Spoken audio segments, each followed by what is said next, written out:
Lump sum investment करायची की SIP तून इन्व्हेस्टमेंट करायची, हा नेहमीचा एक प्रश्न पडतो लोकांना. नमस्कार मित्रांनो, मी भुजंगराव शेळके. लमसम इन्व्हेस्टमेंट म्हणजे टेक्निकली ती भूतकाळातली बचत असते आणि SIP म्हणजे ती टेक्निकली भविष्यकाळातली बचत असते. दोन्हीही बचतच असतात, पैसे शिल्लक ठेवलेलेच असतात. फक्त लमसम ही अगोदर काही ना काहीतरी कारणानं आपल्याकडे पैसे आलेले असतात आणि ते पैसे आपण शिल्लक ठेवलेले असतात, बाजूला ठेवलेले असतात, ते लमसम, आणि ते आपण डायरेक्टली इक्विटीमध्ये इन्व्हेस्टमेंट करत असतो. हा पहिला मुद्दा. दुसरा मुद्दा, आपण कोणतीही इन्व्हेस्टमेंट ज्यावेळेस करतो त्यावेळेस आपल्याला परतावा हा महागाईपेक्षा 2-5% एक्स्ट्रा भेटला पाहिजे. हा महत्वाचा मुद्दा लक्षात घ्या आणि त्याच वेळेस खरं आपला निर्णय योग्य राहील. पैशाला कामाला लावणं हेच खरं सूत्र आहे. मग ते भूतकाळातली बचत असेल किंवा भविष्यकाळातली बचत असेल, लमसम असेल किंवा इन्व्हेस्टमेंट असेल, पैशाला कामाला लावणं हाच एक महत्वाचा मंत्र आहे.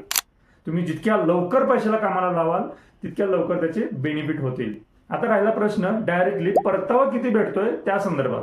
पहा मित्रांनो, फार लमसम इन्व्हेस्टमेंट तुमची अमाऊंट किती आहे त्यानुसार ती STPच्या माध्यमातून इन्व्हेस्टमेंट करणं योग्य आहे की डायरेक्टली मार्केटचा विचार घेता लक्षात घेऊन करणं गरजेचं आहे. पुढे पाहू की परताव्याच्या बाबतीत परतावा हा डायरेक्टली लमसमच्या इन्व्हेस्टमेंटला जास्ती भेटतोय की SIPच्या जास्ती इन्व्हेस्टमेंटला भेटतोय. तर अर्थातच थोडासा हा SIPच्या माध्यमातून जे इन्व्हेस्टमेंट करतो त्याला परतावा जास्त भेटतो, कारण रुपी कॉस्ट ॲव्हरेजिंग होतं. म्हणजे मार्केट वरती गेलं खालती गेलं तरी सातत्यानं आपण इन्व्हेस्टमेंट करत राहतो, त्या ठिकाणी आपल्याला थोडासा एक्स्ट्राचा परतावा भेटत असतो डायरेक्टली लमसमच्या स्वरूपात आपण इन्व्हेस्टमेंट करतो त्यापेक्षा.